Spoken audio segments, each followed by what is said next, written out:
I've always been the clingy one in our relationship. Hand-holding whenever we walked, a text to check in when we were apart, a goodnight kiss before sleep. But Caroline was my exact opposite. Her boundaries were ironclad. She said holding hands was sweaty and gross, so her hand would lie limp in mine, never squeezing back. She claimed kissing was unhygienic. Whenever I leaned in for a kiss, she'd turn over, presenting me with the cold curve of her shoulder. She told me my daily updates, the funny memes, the details of my lunch, were pointless noise. Stop wasting my time, she'd say. When my face fell, she would just look at me with those cool, analytical eyes. I come home on time. I put my paycheck into our joint account. Isn't that the best proof of love? So, I spent 5 years convincing myself that she was just practical, unromantic, but stable, until I was sitting in the waiting room of a fertility clinic, scrolling through a forum thread. What does chemical compatibility actually feel like? The top voted answer read, it's a physical instinct, like being dehydrated and needing water, or craving fruit when you're vitamin deficient. When she talks to me, I stare at her lips and feel a literal thirst. I hate sharing my day with people, but with her, I wish there were 25 hours in a day. And right beneath it, a highly liked reply. So what you're saying is you have a chemical compatibility with me? That explains why you talk so much nonsense, keep me up past midnight, and actually tried to steal a kiss the other night. Attached were 2 screenshots of endless, crowded chat logs. They talked about a stray dog by the road, the shape of the clouds, a bitter cup of coffee. Simple, warm, domestic sharing. The kind I had starved for. My chest tightened as I zoomed in on the profile pictures in the screenshots. One was Caroline. The other was Larry, my best friend. The nurse called my name. I sat frozen for a second, then stood up. I'm sorry, I said, my voice barely a whisper. I won't be doing the vasectomy. The doctor looked up from his clipboard. Did you talk it over with your partner? I looked down at my phone. My last text to Caroline was from 3 days ago. I'm heading to the urology clinic on Friday, thinking about getting a quick procedure done. Any chance you could come with me? Caroline had always said she didn't want kids. She said if marriage meant having children, then we shouldn't get married. I wanted to surprise her. I planned to get the vasectomy in secret, hoping she'd see the surprise, and then I could finally ask her if we could build a life together. But she only replied with 3 words, drink some water. Scroll up, and it was just a graveyard of my attempts. Memes, work frustrations, places I wanted to take her. Every single one was met with the same dismissive, canned replies. If the opposite of chemical compatibility is visceral aversion, then what was I to her? I forced a smile at the doctor. No partner. No need to consult. It was late afternoon when I got back. Larry had been staying at our place for nearly a month after quitting his job. The moment I walked in, I saw them by the kitchen counter. Larry was holding a pair of chopsticks, blowing on a piece of braised rib before feeding it directly to Caroline. She took it, chewed, and smiled. Delicious, she murmured. A wave of nausea hit me. I remembered when I was making soup a few months ago. I had instinctively offered her a taste from my spoon. Her reaction had been violent. Do we have to completely abandon hygiene just because we're dating? That's disgusting. She had pushed my hand away so hard the hot broth spilled over my fingers. They were blistered and swollen for 2 weeks. I must have been blind. They were practically dripping with intimacy, and I had never questioned it. One was the love of my life for 5 years. The other was my best friend of 20. The sound of the front door closing broke the silence. Larry came out of the kitchen, carrying the pot of ribs. Tyler, you're back just in time. I made braised short ribs. Here, try some. He grabbed a clean pair of tongs, giving me an apologetic grin. I used those chopsticks for Caroline and me, so I won't use them for you. Don't want you catching our germs. Caroline and me. He said it so naturally, as if I were the guest in my own home. I just wanted to disappear into my bedroom before my face betrayed me. Not hungry, I said. Caroline frowned. She put a piece of rib on my plate. Larry made this specially for you. Don't waste his effort. I looked at the meat, then at her, wanting to laugh hysterically. I can't eat pork. I had a severe aversion to it after being forced to eat it as a child. Once, early in our relationship, I accidentally ate a dish with pork fat and went into anaphylactic shock. Caroline was the one who drove me to the ER. And Larry? He was my childhood friend. He knew. Yet here they were, offering me pork. When I didn't move, Caroline's frown deepened. Is this how you treat a guest? Larry quickly tried to smooth things over. It's fine really. He probably just doesn't have an appetite. I locked myself in my bedroom and finally let the tears fall. I couldn't understand. If Caroline felt a biological aversion to me, why stay? And Larry? I had practically raised him. When his abusive father ignored him, I bought him food, shared my toys, walked him to school. Why would he steal my girlfriend? By 11, I had scrubbed my face and composed myself. Caroline came into the room, fresh from the shower. But before she could even lie down, Larry knocked on the door. Caroline. I just found this hilarious thread on Reddit. You have to see this. She instantly started to get up. I grabbed her wrist. It's midnight, Caroline. Does he have no concept of boundaries? And since when do you have time for stupid jokes? She didn't look at me as she pulled her hand away. We shouldn't make our guests feel unwelcome. Besides, we share a sense of humor. It's not a waste of time. As the door clicked shut, Larry's laughter drifted down the hallway. Look at this one, it's so dumb. I covered my eyes. I had told Caroline that exact same joke 3 times. Each time, she had looked at me with cold irritation. Using stupid jokes to kill time is incredibly selfish, Tyler. To punish me for wasting her time, she had blocked my number for an entire month. The laughter continued past midnight. I pulled out my phone and texted my supervisor. Hey, about that West Coast relocation opportunity. Is it still open? I'd like to apply. The call came through almost instantly. Tyler, I thought you turned it down because you were planning on proposing. Plans changed, I said. I'll take the transfer. A brief silence on the line. Okay, there's 1 slot left, but you'll need to leave in 6 days. Can you manage that? Yes, I said. By sunrise, the apartment was empty. I looked down from the balcony and saw them walking back from the local market. Larry was holding a bunch of white gardenias, his favorite flower. They had gone to the farmer's market together. Last year, I made a bucket list of 100 things I wanted us to do. The very first item was go to the Sunday farmer's market together. I had begged Caroline dozens of times. Let's wake up early, buy fresh flowers, and cook breakfast. She hadn't even looked up from her research papers. I have data to collect in the mornings, and you like to sleep in.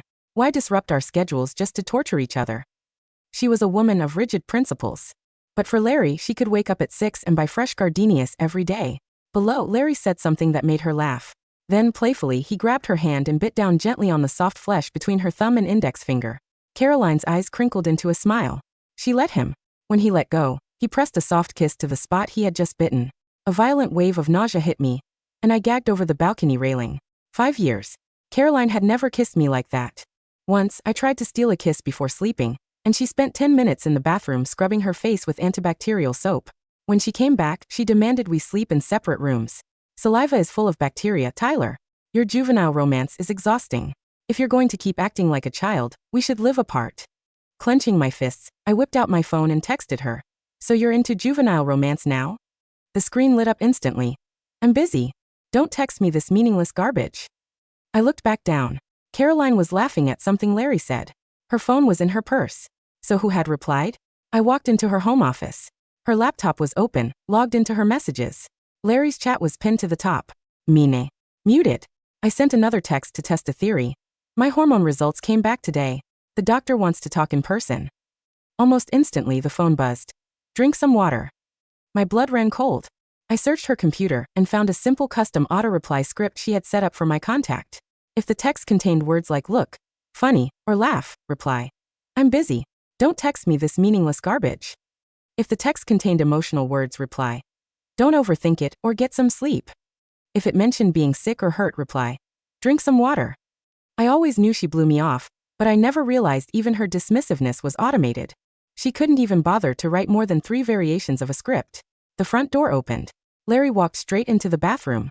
Caroline, I'm using your towel. Mine is too thin. Caroline called out. Sure. Throw it out if it's old, just use mine. The strict hygiene boundaries she used to shield herself from me had completely vanished. Last winter, I came home drenched from the rain and accidentally used her towel to dry my hair. She snatched it away and threw it directly into the trash. Sharing towels spreads skin diseases. Do you have zero basic common sense? I never touched her things again. Visceral aversion. I should have seen it sooner. I bit my lip, stepping out of the office just as Larry walked by. Hey Tyler, you using the laptop? I need to look something up. Caroline, hearing this, slammed her mug onto the counter. Don't touch my computer. How many times do I have to say it? Even in a relationship, people need privacy. Is that concept too difficult for you to grasp? Larry sighed playfully. Oh, come on, Caroline. He was just opening it for me. Don't be so hard on him. Caroline's cold expression instantly melted. Fine. Only because you asked. Larry didn't even ask for a password. He swiped the trackpad and unlocked it. He was logged into her browser, her bookmarks, her saved profiles. All things she had password protected from me under the guise of privacy. Larry knew every single one of them. The air in the room felt thick like poison. I grabbed my coat and walked out. I spent the next few days preparing the paperwork. When the official transfer notice came through, I sat alone in the company break room, staring at my name on the paper. I didn't cry. It just felt like a heavy stone was lodged in my throat. My manager looked at me. Are you sure you don't need to discuss this with your partner? I folded the paper and slid it into my pocket. No partner, I said. I'll be ready in 5 days. When I got home, there were several pairs of shoes at the entrance. The living room was packed with people, the coffee table buried under beer cans and bags of chips. Larry stood up to greet me like he owned the place. Tyler, you're back. These are Caroline's colleagues from the lab. We're just having a few drinks. He leaned in and whispered, since I'm still job hunting, Caroline wanted me to meet some people who could help me get a foot in the door. How generous. 3 years ago, when our department did a joint project with her lab, I ran into her and tried to say hi. She walked right past me, pretending I was a stranger. When we got home, she lectured me. I don't want people at work knowing we're dating. It looks unprofessional, like I'm trying to get you favors. I sat on the far edge of the sectional, watching them. Caroline was laughing, sharing embarrassing childhood stories. Larry gasped. You actually did that? Caroline grinned. My parents banned me from the kitchen for a year. I had never heard that story. Caroline hated when I asked about her past. But here she was, laying her life bare just to make Larry feel included. A guy with glasses chuckled. Larry, you and Caroline get along so well. You should give Tyler some pointers. They've been together 5 years and still act like strangers. Everyone laughed. Even me. Because it was true. I had been performing a 5-year solo act. When the beer ran out, Larry stood up to grab more. Several people stopped him, waving him back down. No, Larry, you stay. Let Tyler go. He's not really talking anyway. Caroline nodded. Go ahead, Tyler. Larry's in the middle of a story. Don't ruin his fun. I stood up so fast my chair scraped the floor. I didn't care about the beer. I just needed to breathe. I walked around the block for an hour before heading back. Most of the guests had left, leaving the apartment a total disaster. Cigarette ashes, peanut shells, half-eaten pizza, empty cans. Caroline looked up from her phone. Clean up the room, will you? Larry's back is sore, he shouldn't be bending over. Ich zirkte her. My back hurts too. Larry quickly stood up. It's fine, I'll do it. Just a little tight, no big deal. Caroline pushed him back onto the couch and turned to me, her voice sharp. Since when does your back hurt? I looked at her. My lower back had a chronic injury. 3 years ago, when we moved in together, I carried a heavy wardrobe up the stairs to save money. I slipped and rammed my spine against a metal railing. I was bedridden for 2 weeks. She had forgotten every single detail of it. I picked up an empty beer bottle and slammed it onto the hardwood floor. It shattered with a violent crack. Larry jumped. Tyler, what the hell is your problem? I said I'd clean it. My voice was dead quiet as I looked at him. Larry, have I ever done you wrong? I had been the perfect friend. When we were kids and he got acute food poisoning in the dead of winter, I carried him on my back to the clinic through the snow, scraping my knees to the bone. When his father threatened to pull him out of college for money, I sent him my entire year of savings. Larry's face went white. If you want me to leave, just say so. He slammed the guest room door shut. Caroline stood in the middle of the mess, her face dark with anger. I knew what she was going to say, that I had embarrassed him, that I was being dramatic. I didn't give her the chance. I'm tired, I said. We'll talk tomorrow. She saw the hollow exhaustion in my eyes and kept her mouth shut. Fine. Tomorrow then. I have something important to tell you. But the next morning, she didn't wake up early for me. Larry had thrown a tantrum and started packing. When I got out of bed, Caroline was already on the phone with a real estate agent. Is it close to the subway? How's the neighborhood security? Send me a video of the place. She asked about everything, the elevator brand, the neighbors, winter heating, afternoon sun. When we moved in together, she told me she was too busy to look at apartments. When I sent her options, she told me to just pick one because none of those details matter. I stood there until she hung up. Do you have time for me now? She grabbed her coat. Not right now. The apartment Larry wants is highly sought after. We'll talk tonight. The door clicked shut, leaving me in the silence of the empty flat. I sat there for a long time. Then I packed my bags, leaving her keys and my joint account card on the entryway console. At the airport, I sent her one last text. Caroline, I'm boarding a flight. Guess where I'm going? The response was instantaneous. I'm busy. Don't text me this meaningless garbage. The script. I laughed out loud, at my own stupidity, and then with a strange sense of relief. Larry, however, sent a text. Tyler, you're a great friend. Caroline is amazing. She bought coffee and gift cards for all my new neighbors so they'd look out for me. She's staying over tonight to make sure the building is safe. Don't worry, there are 2 bedrooms. I stared at the screen until the boarding announcement echoed through the terminal. My coworker asked if I had anyone coming to say goodbye. I smiled. No, nobody. I walked through security without looking back. 5 years of beautiful lies had finally come to an end. While waiting to board, I opened the home security app. A notification popped up. Caroline had walked into the apartment. She called my name, her voice echoing in the empty rooms. Then, she saw the envelope on the console containing her card and my relocation notice. As she read it, she froze. On the 4-inch screen of my phone, the security camera feed lagged by 2 seconds. I watched Caroline standing in the entryway of now her apartment. She was still wearing her beige rain trench coat, a wet umbrella dripping onto the hardwood floor. In her left hand, she held the thick manila envelope I had placed beside her. Spare set of house keys. I saw her thumb trace the red corporate stamp at the top of the paper. Department of Human Resources, Executive Relocation Notice. For nearly 30 seconds, she didn't move. She stood as rigid as a statue, staring at my signature on the line that officially severed my employment contract in Boston.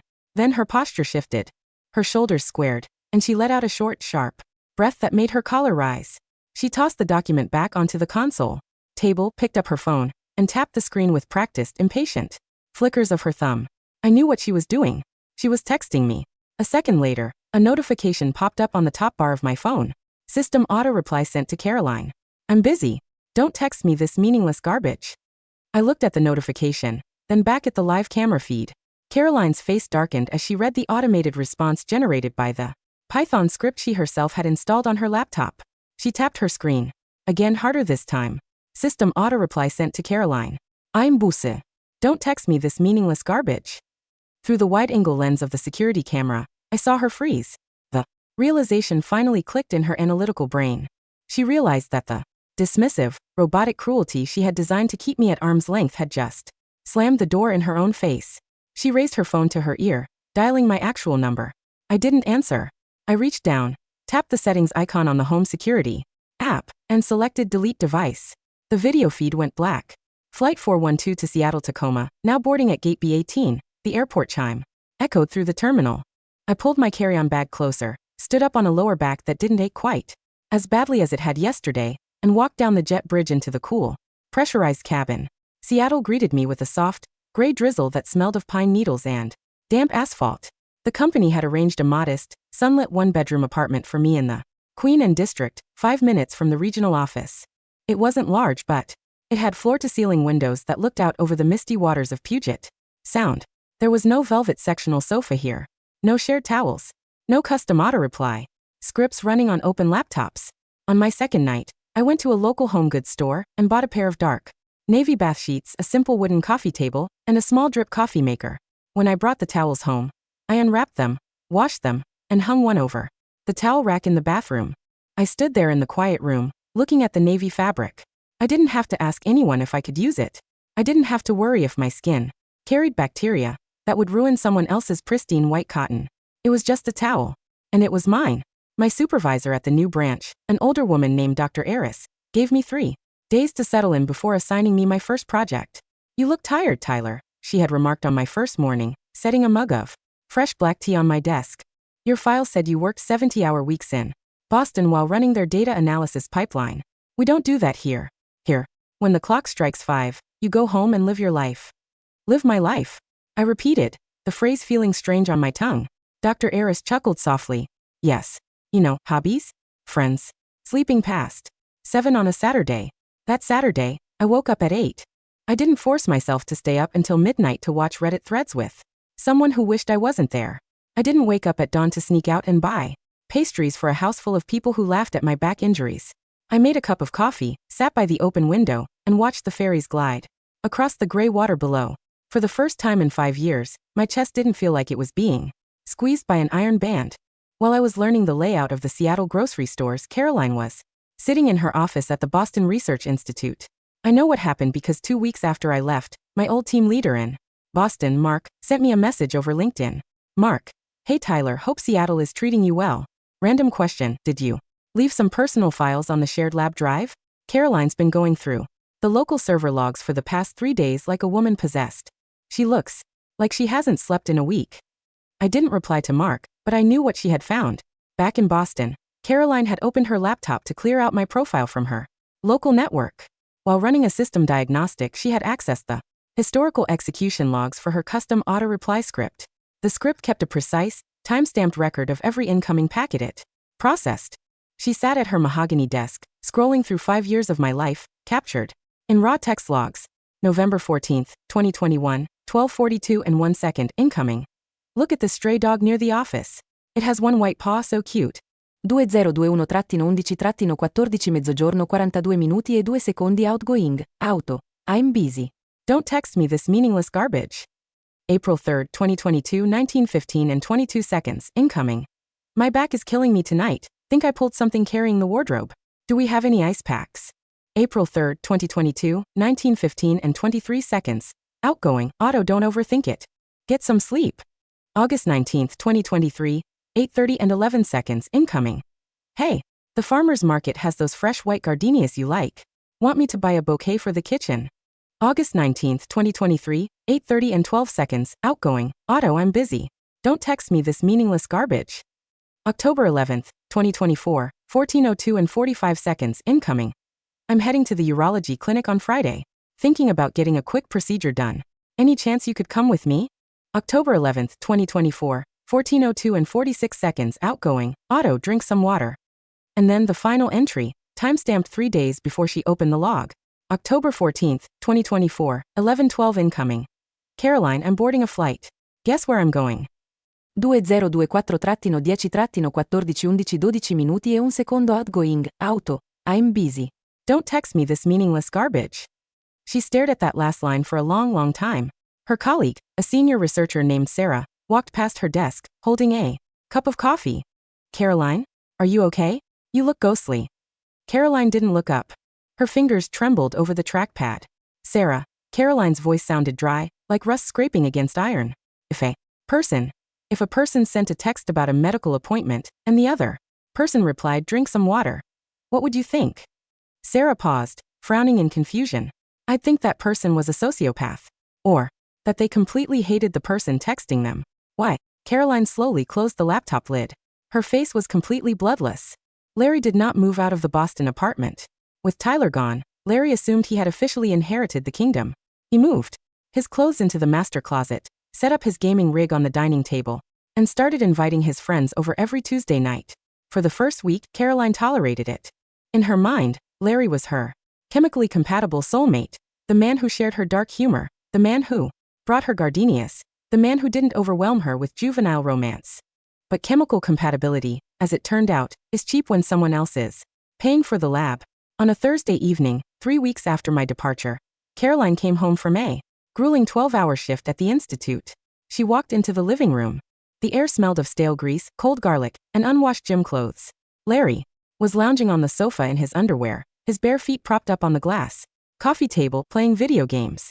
On the floor lay 3 empty pizza boxes, 2 spilled beer cans, and a pile of damp, dirty towels from his morning shower. Caroline froze in the entryway, her hands clenched around her purse strap. Larry, her voice was sharp, cold as a razor. What is this? Larry didn't look away from the TV screen. Oh hey, welcome back. Hey, we're out of paper towels and milk. Can you order some on your phone? My card is still getting declined for some reason. Caroline stepped over a pizza box, her face contorting in genuine disgust. Why? Are your feet on the table? I've told you 100 times the coffee table is for books and tea. Larry chuckled, waving a hand dismissively. Relax, line item. It's just a table. Don't be so uptight. Tyler used to clean the place up in 5 minutes. Anyway. The name Tyler hung in the dirty air like a specter. Caroline went rigid. What did you say? Larry finally paused the game, turning his head with a mild, annoyed frown. I said Tyler used to handle the housework. Where did he keep the trash bags? Anyway, I couldn't find them this morning. Caroline walked into the kitchen. The sink was piled high with greasy pots, including the heavy cast iron skillet Larry had used to make his braised short ribs 4 days ago. The meat fat had congealed into a thick, white, rancid film over the metal. She looked at the counter where Tyler used to stand every night. When Tyler lived here, the counters were wiped down with disinfectant every evening at 8. The dish rack was always organized. The trash was taken out before the bag was ever half full. Tyler had a chronic back injury from carrying her furniture, yet she had never once seen him leave a dish in the sink. Clean this up, Larry, Caroline said, her voice shaking slightly. Now. Larry blinked, looking offended. Whoa, Caroline. What's with the attitude? I told you my back is sore today. You know I have that old sports injury. Your sports injury? Caroline sneered, stepping closer, her analytical mind suddenly stripping away the charm she had projected onto him. You hurt your Lower back playing ping pong in college, Larry. Tyler threw his lumbar spine out. Carrying a 200-pound oak wardrobe up 3 flights of stairs so I wouldn't have to pay moving fees. Larry let out a harsh, bitter laugh. Oh, so now you're defending him? The guy who slammed a bottle on the floor and walked out on you. The guy who didn't even leave you a note. He left a note, Caroline whispered, her eyes stinging. He left a relocation notice because he realized he was living with a parasite. A parasite? Larry stood up, his face flushing red. I'm your best friend. I'm the one who makes you laugh. I'm the one who bought you gardenias. You bought those gardenias, Caroline spat out.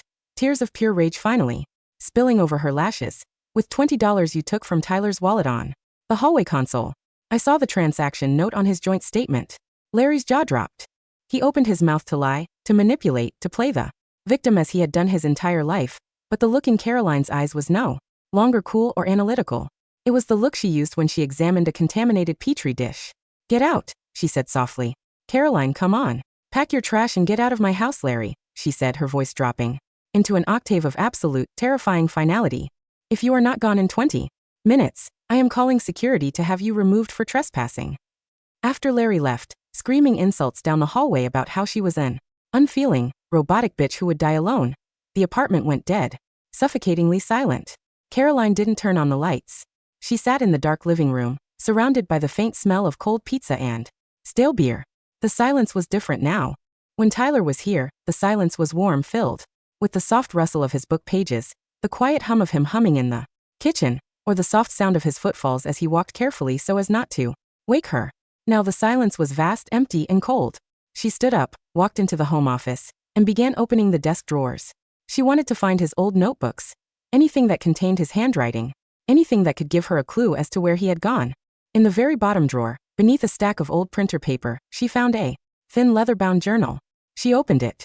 It was his bucket list, the one he had made during their second year together. Page 1. 100 Things I Want to Do with Caroline. She flipped through the pages. Most of the items had small, empty checkboxes. Beside them. 1. Go to the Sunday farmers market together, buy fresh flowers and cook breakfast. 14.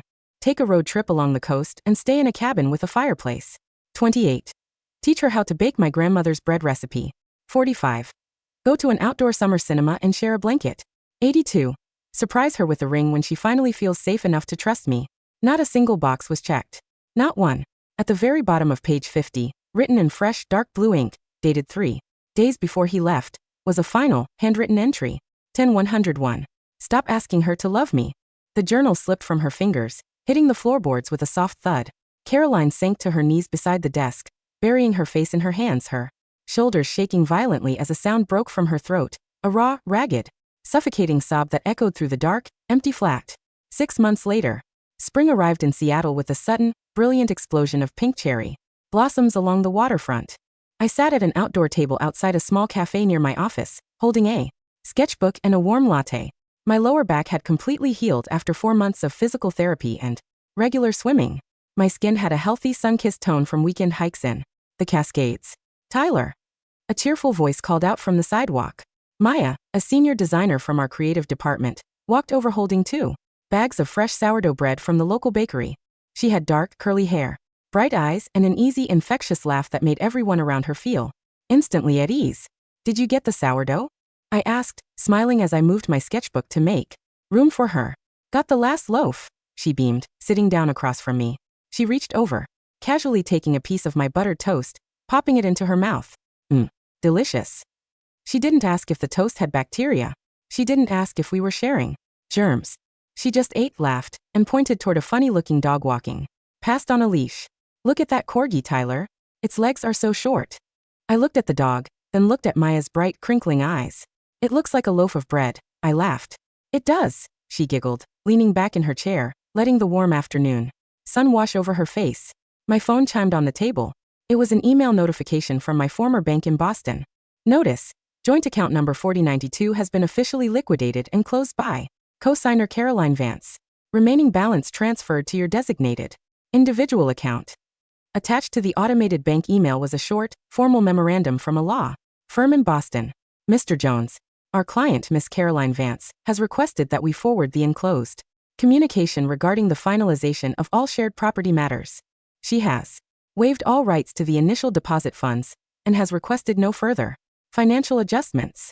A personal message was attached to the file at her explicit instruction. Tyler, I am attending the National Biotechnology Conference in Seattle next Thursday. I will be at the Westin Hotel near your office. I don't expect anything. I just want 10 minutes to hand you something in person. Please. I looked at the text for a long moment. Maya wiped a crumb from her lip, looking up at me with gentle curiosity. Everything okay?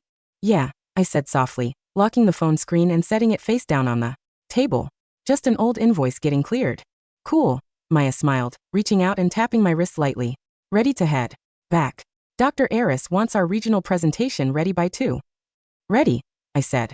On Thursday afternoon, the rain returned to Seattle, a soft, gentle mist that blurred the city lights into golden halos. At 5:30 p.m., I walked into the lobby of the Westin Hotel. The space was bustling with scientists, researchers, and corporate sponsors, wearing conference badges. Sitting on a velvet armchair near the high glass windows was Caroline. She looked different. She was wearing a simple charcoal dress, but she looked noticeably thinner. Her cheekbones were sharp, her pale skin stripped of its usual pristine porcelain perfection. Her dark hair was pulled back into a tight bun, but several stray strands hung loose around her neck. In her lap, she clutched a small, flat paper box tied with a green ribbon. When her eyes caught mine walking across the marble floor, she stood up so fast. Her purse slipped off her lap, spilling its contents onto the floor. Tyler, she whispered, her voice cracking. She didn't care about the purse. She took 3 fast, frantic steps toward me, reaching out her hands, both hands, to grab mine. Her hands were warm. They were shaking violently. She squeezed my fingers with an intense, desperate strength, as if she were a drowning person catching a rope. Tyler, you came, she choked out, tears instantly welling in her eyes. I thought you wouldn't come. I stood perfectly still. I didn't pull my hands away with anger. I didn't recoil. I simply let my hands lie limp in hers, completely relaxed, completely unyielding, offering zero pressure back. The exact way her hand had laid in mine for 5 long years. Caroline's grip faltered. She looked down at our joined hands, at her fingers, clutching my lifeless, unsqueezing palm, and a look of pure, agonizing recognition shattered across her face. Slowly, gently, I withdrew my hands and tucked them casually into the pockets of my trench coat. Hello, Caroline, I said. My voice was calm, polite, and as distant as the horizon. You said you had something to give me? Caroline stood there, her hands hovering in the empty air between us, trembling. She swallowed hard, trying desperately to pull herself together, to summon her old, rational composure. I brought these, she stammered, picking up the small paper box from her chair. She opened the lid. Inside lay a set of delicate, hand-carved wooden chopsticks, a bottle of custom leather and cedar conditioning oil from my drawing desk, and a small framed photo. It was a photo of the 2 of us from our first year of college, standing on a windy hill, laughing into the camera, before the coldness had set in, before the rules had been written. I cleared out the apartment, Caroline whispered, her eyes searching my face, with a terrifying, raw vulnerability I had never seen in 5 years. I kicked Larry out. He's gone, Tyler. I cut off all contact with him. He was a monster. He used us. I listened quietly, my expression unchanged. Okay. I read the journal, Tyler, she sobbed, no longer caring that the conference attendees in the lobby were staring at her. I read the bucket list. I read the Python script logs. I saw what I did to you. She took a step closer, reaching out to touch my sleeve, her voice dropping into a desperate, pleading whisper. I was wrong, Tyler. I was so blind, so arrogant. I thought because I gave you security, because I put my money in the account, it was enough. I didn't realize I was starving you. She looked up at me, tears streaming down her pale cheeks. I bought a house on the coast, Tyler, near the ocean. It has a big kitchen. It has south-facing windows. I quit my administrative role at the institute. I have time now. I have all the time in the world. She grabbed the lapels of my coat, bowing her head against my chest, weeping openly. Come home with me, Tyler. Please. We can do the bucket list. We can go to the farmer's market every Sunday. I'll buy the gardenias. I'll cook breakfast. I'll hold your hand whenever you want. I swear to God I'll hold your hand.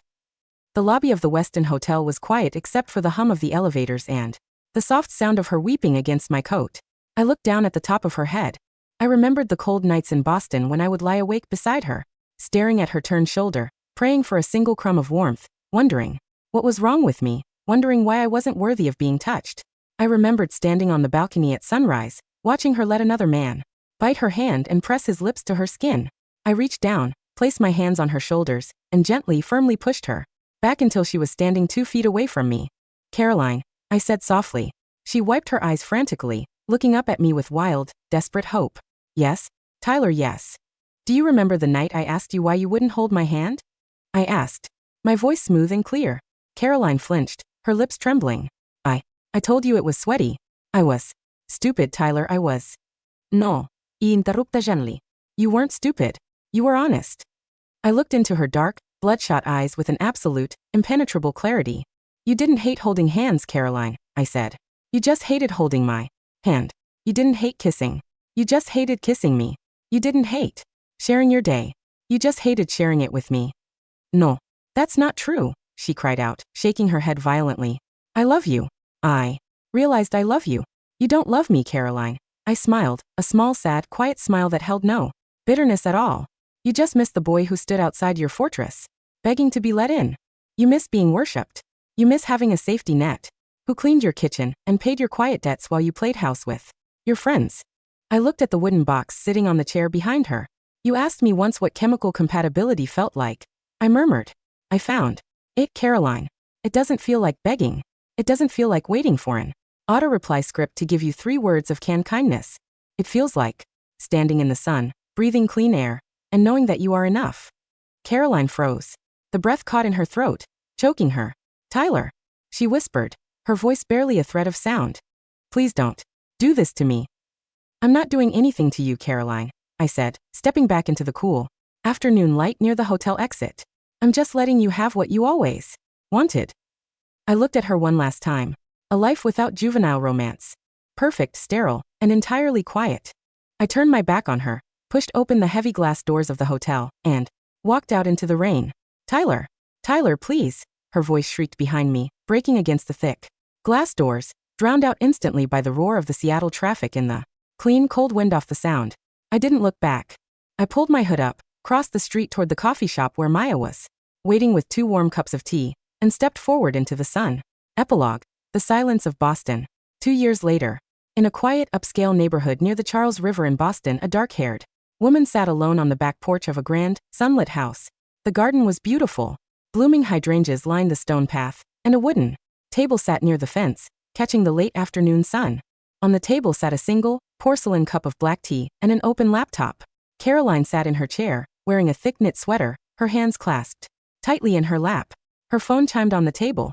It was an automated notification from an old social media archive app she had forgotten to delete.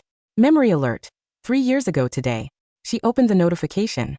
A photo popped up on the screen, a grainy, candid shot taken in the old apartment kitchen 5 years ago. Tyler was standing over a steaming pot of soup, his hair messy, wearing his old gray sweatshirt, laughing as he tried to hold the camera with one hand while holding a wooden spoon out toward the lens with the other. Beneath the photo was a caption he had written years ago, trying to teach the scientist how to taste happiness. Progress, 0%. Hope, 100%. Caroline stared at the photo. She reached out her right hand, her thumb gently tracing the smooth, laughing curve of his face on the glass screen. She pressed her thumb against his cheek, pressing harder and harder, until her nail turned white, trying to feel the heat of the skin that she had spent 5 years pushing away. The screen remained cold, flat, and silent. A cool autumn wind rustled through the garden leaves, scattering a few dry petals across the empty wooden table.